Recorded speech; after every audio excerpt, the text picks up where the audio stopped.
Hoy vamos a hablar con Verónica García Peña, que nos presentará su nueva novela, La isla de las musas. Está publicada por Suma de Letras del grupo editorial Penguin Random House. Es una novela que está muy bien, yo la he devorado en pocos días, es muy atmosférica y la verdad es que aunque suena cliché, te envuelve muy bien. Ya le pregunté después en la entrevista cómo ha trabajado este factor. Hablar con Verónica siempre es un lujo. Ella es una apasionada de la narrativa y del contar historias, sabe un montón de literatura y además su principal baza como autora, lo que más me gusta, es su dominio del lenguaje. Creo que es realmente ejemplar y que se aprende muchísimo leyéndola. Pero no quiero que esto suene a falsos halagos, vamos a ver qué nos cuenta ella.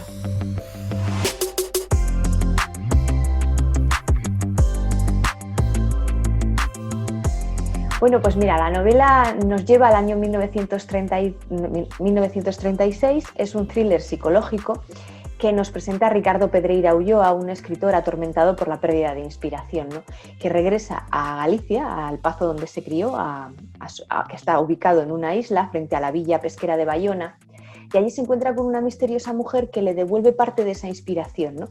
Pero que también le devuelve el recuerdo de una historia que lleva enterrada durante más de 10 años, ¿no? Que se remonta a 1926. Esa historia esconde una poderosa verdad que, bueno, a ver hasta dónde puedo contaros. Una poderosa verdad que según el lector la vaya descubriendo, que lo hará además a medida que lo descubra el propio protagonista, pues le dejará con la boca abierta. Y hasta aquí voy a decir que si no me enredo yo sola y cuento más de lo que debo. Y cuéntame, el lector que abra tu novela, ¿qué se va a encontrar? ¿Qué sensaciones quieres regalar? Pues mira, yo creo que se va a encontrar una novela que le va a sorprender desde mi punto de vista, porque es un thriller psicológico, pero yo también lo definiría como un thriller gótico, porque lo que yo hago, o intento al menos, es coger los relatos clásicos góticos, los tradicionales, y adaptarlos a la actualidad, en este caso además al año 36, que es cuando está ubicada la novela, y al año 26, que es ese recuerdo que atormenta al protagonista. Y lo que hago es reinventar en cierto modo las características de los relatos góticos para adaptarlos, ¿no? Y yo creo que eso es algo que no es habitual y que creo que por eso puede sorprender al lector y que le puede atrapar y le puede gustar. Creo que eso es lo que diferencia esta novela de otros thrillers que se puedan estar publicando en estos momentos. De hecho, a mí es lo que más me ha gustado de tu novela, el sentir como ese efecto anacrónico, entiéndeme, ¿sabes? Que parece más una novela escrita en el pasado de Becker, de Lovecraft. Cuéntame, Sí. ¿qué referencias has tenido a la hora de escribir la novela? Pues mira, yo siempre digo que, a ver, las musas están en cualquier sitio, ¿no? Es cuestión de saber buscarlas e interpretarlas, ¿no? Saberlas escuchar. Y al final las musas son las experiencias que tenemos y todos esos libros que vamos leyendo, porque un escritor si no lee, por mucho que se empeñe, el oficio no le va a salir bien. Y todas esas lecturas que yo he tenido desde bien niña, pues me han influido y a mí me gusta muchísimo el estilo gótico, ¿no? Me gusta Becker, es uno de mis autores favoritos, me gusta Poe, me gusta las hermanas Bronte, me gusta, o sea, todo ese tipo de Dickens, o sea, soy muy british, soy muy british, ¿no? Muy victoriana a veces. Entonces todo eso al fin y al cabo influye en tu forma de escribir. Es cierto que cuando tú estás escribiendo no te lo estás planteando, es decir, tú no estás escribiendo, voy a escribir como escribía, no. Pero esas influencias están y luego cuando relees la historia te das cuenta de cómo has imprimido todas esas lecturas, todas esas influencias al final dentro de la novela. Entonces en la novela están las leyendas de Becker y algunas de sus rimas, está el retrato de Dorian Gray, está de Poe podríamos destacar pues, la casa User o el corazón delator o bueno, yo te diría todos en realidad porque al final todos influyen, pero bueno, quizá esos sean los más característicos, ¿no? También Cumbres borrascosas, no sé, todas estas novelas que a mí de algún modo me han gustado mucho, que releo de vez en cuando, yo creo que esas están ahí dentro de las páginas del libro. Y yo creo que eso le da ese aire que tú decías, cierto aire que puede parecer anacrónico, pero que en el fondo, dentro de lo que es la isla y del personaje, este escritor atormentado porque ha perdido la inspiración y porque además ha perdido parte de su memoria, le da ese toque gótico, ese toque oscuro, que envuelve al lector según va leyendo, lo atrapa y la hace diferente. Yo creo que en ese sentido el anacronismo no es tanto, o sea, no chirría, que digamos, no es un anacronismo chirriante, sino envolvente, que es necesario para la historia. De hecho, tal cual dices envolvente, a mí uno de los grandes pilares que me han parecido mientras te estaba leyendo era la atmósfera, ¿no? Porque además, por circunstancias del trabajo y demás, pues te he acabado leyendo siempre de noche y era como un poco mágico, ¿sabes? Y envolvente, y acompañabas al personaje muy bien pues en ese laberinto que es su memoria, su mente. Cuéntame, ¿cómo has trabajado tú como autora la atmósfera? Pues mira, es que para mí, yo sé que hay autores que no les gusta llamarlo así, ¿no? Decir que la atmósfera o los escenarios son personajes. Para mí, a ver, no es un personaje como tal, pero tienen muchísima importancia y al final llegan casi a serlo, ¿no? En este caso, la atmósfera es muy, muy importante. Y si no consigues esa sensación que tú explicabas de que te envuelva, de que cuando estás leyendo bien te oprima o bien no lo haga, por ejemplo, en la naturaleza, ¿no? En la isla llueve o deja de llover en función de los sucesos, ¿no? Y de cómo los personajes principales se vayan sintiendo y cómo se vaya desarrollando la trama. Lo mismo ocurre con el mar, con las gaviotas. Todo eso es lo que hay que trabajar cuando uno escribe y quiere generar determinadas sensaciones, ¿no? Porque si tú pones al personaje, el personaje paseaba por la playa, hombre, si está atormentado y está muy triste o le pasa algo y tú le pones a pasear por la playa un día de sol ahí espléndido, pues no, tienes que acompañarlo, ¿no? En el fondo, cinematográficamente se ve mucho más fácil. Cuando vemos estas películas en las que la música acompaña los sentimientos del personaje, la oscuridad, ¿no? Cómo vemos las imágenes, la cámara, cómo se mueve. Bueno, pues es eso, pero en los libros. Que es cierto que quizás sea más difícil porque lo tienes que escribir, pero al final se parece. Y se trata de eso, de hacer que el lector se sienta envuelto por esa atmósfera, ¿no? Para mí las atmósferas son muy importantes porque pueden estropear un libro o hacerlo que suba, porque pueden hacer que el lector no se sienta identificado con lo que se está contando, o todo lo contrario, que se meta tanto que no pueda dejar de leer. Y ese es el objetivo, al fin y al cabo, ¿no? De los escritores, que les gusten nuestras historias. Y lo consigues, créeme que lo consigues, o sea que gracias. Enhorabuena en ese factor, de verdad. Muchas gracias. Y cuéntame, porque tal y como dices, la isla es un personaje más, o sea, realmente te sientes en ese lugar y está tan bien descrito el paraje, ¿no? Con el faro, los peñascos. ¿En qué te has situado? O sea, me imagino que la isla en sí no existe como tal, pero ¿en qué localización te has basado? Mira, la isla, como bien dices, no existe como tal, es una invención, pero está inspirada en las Islas Cíes, en dos de ellas, ¿no? Tenemos a Monteagudo y la isla do Faro, ¿no? Y con la isla de Rodas, o sea, con la playa de Rodas, que es la que las une, ¿no? Entonces ahí situé el paraje del Ocaso, que está al norte, y el Pazo de San Jorge, que está al sur, con el embarcadero, el invernadero, la casona de los criados, y en la parte del norte está el faro, con la casona anexa. Y luego lo que hice también fue dotar a la isla de una personalidad especial, como lo hice a través de los nombres, como el paraje del Ocaso, el acantilado de las ánimas, ¿no?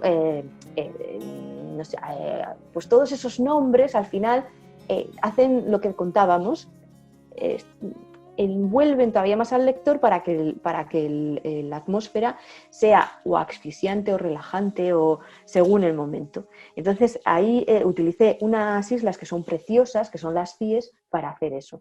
Luego, por ejemplo, el faro, que es muy importante en la novela, el faro del amor, no existe como tal tampoco, pero es producto de mi amor por los faros. A mí me gustan mucho los faros y entonces lo que he hecho es un mix. He hecho una mezcla y he hecho el faro que yo quería construir. Un faro blanco, grande, con una casa anexa y tal. Y eso es producto al final es lo que a nosotros nos gustan, los escenarios que conocemos son los que ponemos en las novelas, aunque luego los ficcionemos. Porque en este caso, claro, las Cíes en realidad no son exactamente como yo las he descrito, ¿no? Son mucho más tranquilas y más apetecibles. Y el faro, como digo, no existe. Luego, por ejemplo, otro escenario muy importante de la novela es el cementerio. El cementerio es súper importante y el cementerio lo mismo, no existe como tal. Pero yo me he inspirado en una tumba que vi en el cementerio de Soria que aparece un ángel enorme, pero gigante, que te pones a su lado y eres como chiquitito, chiquitito. Entonces, claro, yo cuando vi ese ángel dije, ¡wow! Esto es impresionante, esto yo alguna vez lo tengo que utilizar. Y cuando estaba construyendo la Isla de las Musas y su cementerio, pues ese ángel vino a mí y decidí que los ángeles serían parte de ese cementerio. De hecho, serían su característica principal. Entonces, así, por ejemplo, se construyen escenarios que en realidad no existen, pero sí, de algún modo, son reales. Otro escenario, a ver, que te pueda contar, el Jardín de Robles. El Jardín de Robles, que aparece ya, además, en el primer capítulo, que es muy importante, pues es un cuadro. Es un cuadro de una casa donde cuando yo me puse a escribir la novela, pues estaba colgado en el salón. Y yo escribía la novela y el cuadro me miraba. Y entonces yo decía, oh, pues voy a utilizarlo, ¿por qué no lo voy a utilizar? Y se ve unos robles así súper centenarios, vamos, antiguos, gordos, y un parquecito de madera que pasa por encima de un puente.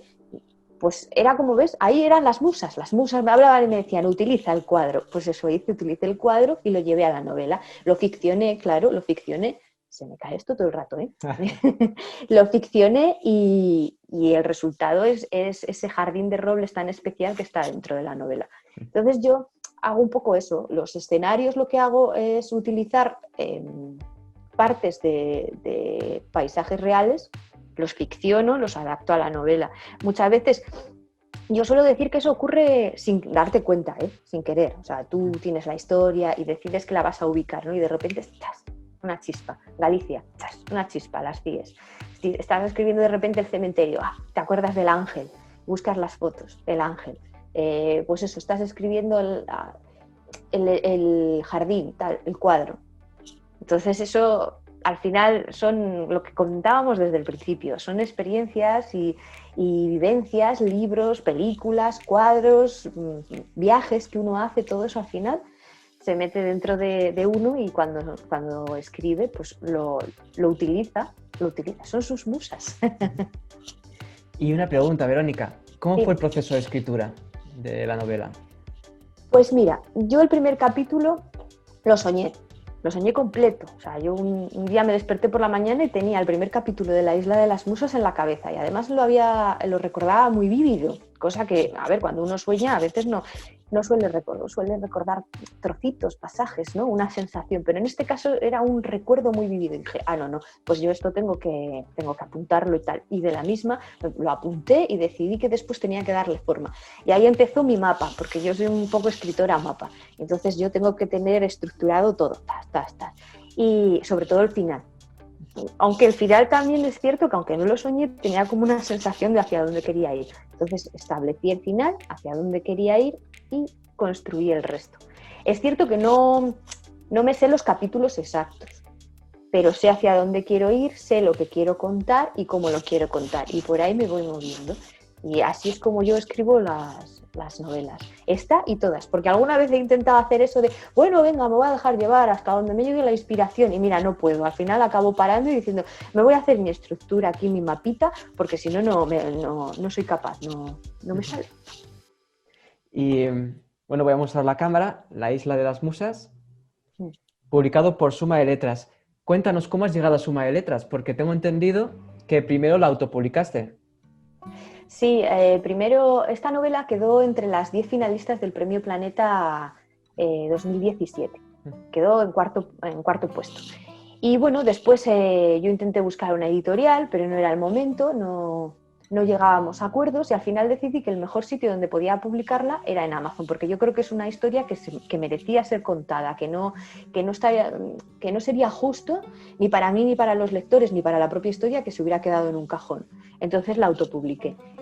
Y fue Suma de Letras la que la leyó, les gustó y se pusieron en contacto conmigo. Y no solo por esta novela, sino por mi trayectoria, porque lo que a ellos les gusta sobre todo de mí es que, a ver, digámoslo, soy muy cabezota, digamos que no me doy por vencida, ¿no? Y entonces, a pesar de que reciba noes o a pesar de que a veces, pues, todos sabemos que el mercado editorial es muy complejo, es muy difícil, pues no importa, yo no me doy por vencida y busco la forma de llegar a los lectores, de acercarme a ellos y de que me conozcan a mí y a mi trabajo. Y yo creo que eso fue uno de los puntos que más les gustó a los de Suma de Letras, aparte, por supuesto, de lo que es la historia de la novela, que yo creo que, como comentábamos al principio, tiene ese toque que la diferencia de las demás, ese toque gótico, ese toque distinto, que yo creo que puede llegar muy mucho al lector. Y bueno, y un poquito de sangre nueva en el mercado literario, ¿no? Menos mal, se agradece. Y hablando de tu trayectoria, tienes un libro de relatos y después esta es tu cuarta novela. ¿Qué consejos puedes dar a los nuevos autores? Uy, eso es muy difícil, pero porque cada autor es un mundo y depende de a qué género te dediques, es diferente. Pero yo creo que hay uno básico en todo esto, que es trabajar. Esto es una carrera de fondo. Es trabajo y paciencia. Puede sonar atópico, pero es que es como es lo que funciona, es así. El que se piense que va a llegar a, o sea, que va a escribir una novela y de repente va a ser un bestseller y va a ser la bomba y todo eso, yo creo que se debería dedicar a otra cosa. Bueno, a ver, ahí ocurren, hay a personas que le ocurre, pero es que se pueden contar con los dedos de una mano. En general, esto es un trabajo de fondo, de mucho trabajo y de mucha paciencia, de saber que te van a decir que no y de aceptar esos noes, asumirlos, levantarte al día siguiente y decir, no importa, yo sigo adelante porque creo en mí y creo en mi trabajo, que esa es otra, tienes que creer en ti y creer en tu trabajo. Si no, no hay nada que hacer. Mi trabajo, lo que decía al principio, pico y pala, pico y pala, pico y pala todos los días, independientemente de los noes que recibas. Oye, nunca hay que olvidar que hay muchos grandes autores que al principio también les rechazaron y no pasa nada. Y incluso, oye, que Dickens se autopublicó y Poe también. Y mira, o sea, eso no, que no les eche para atrás, que lo intenten, que sigan adelante y que trabajen mucho, mucho. Y como última pregunta, aquellos que estén viendo ahora el vídeo y te quieran empezar a seguir, quieran contactar contigo, cuéntame dónde te pueden encontrar. Bueno, pues en mi página web, que es veronicagarciapeña.es, sería como lo más fácil, pero bueno, estoy en todas las redes sociales, ¿eh? Ponen Verónica García Peña o La Isla de las Musas y llegarán a mí. Estoy en Facebook, en Instagram, en Twitter, en todos los sitios y pueden contactar conmigo, se pueden poner en contacto para preguntarme lo que quieran de la novela, para darme su opinión. Estaré encantada de escucharles, de leerles y de responder a todo lo que ellos quieran, que mientras esté en mi mano yo encantada de hacerlo, porque además, debido a las circunstancias actuales, es cierto que hay presentaciones y cosas que antes se iban a hacer y que ahora pues no se pueden hacer. Entonces, quizá ese contacto personal no lo podemos todavía hacer, pero se puede hacer un contacto a través de otros sistemas que afortunadamente para eso existen las redes sociales o las videoconferencias como estamos haciendo tú y yo o lo que sea. Y eso acerca a la gente y hay que saber aprovecharlo también. Así que ahí estoy, que se pongan en contacto conmigo y yo les contestaré encantada. Perfecto, Verónica. Pues desde aquí recomendar a la gente la lectura de La Isla de las Musas, que a mí me ha gustado mucho y vaya, lo que decía, me ha absorbido. O sea, me has tenido aquí unos días, una semanita apasionante, de verdad que sí. Y enhorabuena Pues porque muchas gracias. esto es difícil de conseguir, o sea, sé que suena como a cliché de me ha absorbido, pero realmente lo has conseguido y enhorabuena porque está muy bien la novela, me ha gustado mucho. Muchísimas gracias.